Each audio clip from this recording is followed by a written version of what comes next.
this is a 15-inch steel wheel. It was free around the corner, sitting at the bottom of someone's driveway. I figured, why see if this works on my car?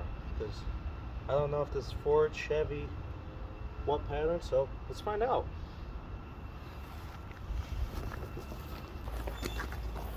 Here we have our standard Ford lug pattern. I believe it's 4 by 4.5. Let's see if this wheel goes on.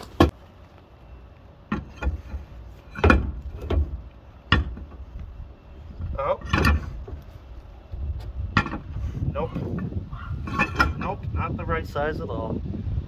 Damn it, I thought I got a free 15-inch steel wheel that was going to work for this for a minute. I just tested it. It does not fit on my Ford. There's not a Ford lug pattern. So I grabbed out the measuring tape and I said, let's see exactly what lug pattern this is. How to measure would be from the outside of one and halfway in to one diagonal from it, like so.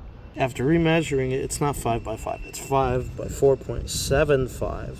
That is how to check your lug diameter, because this does not fit on my car. Even though my Ford is a 5 lug bolt pattern, it does not fit.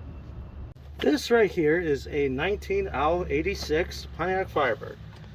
It's a standard GM 5 by 4.75 or 4 3/4 bolt pattern. This steel wheel that I found the other day, I believe, is that bolt pattern. Now, some people were saying, oh no, I measured it wrong, going from outside to center. I believe I measured it correctly. Oh my God. Ha! I measured it correctly.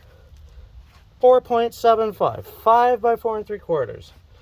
This goes right on. If anyone does not believe me that this being a 3rd gen Firebird, there you go. That's how you measure a random wheel you have that's 5 lug. Outside of one, center to one, across from it.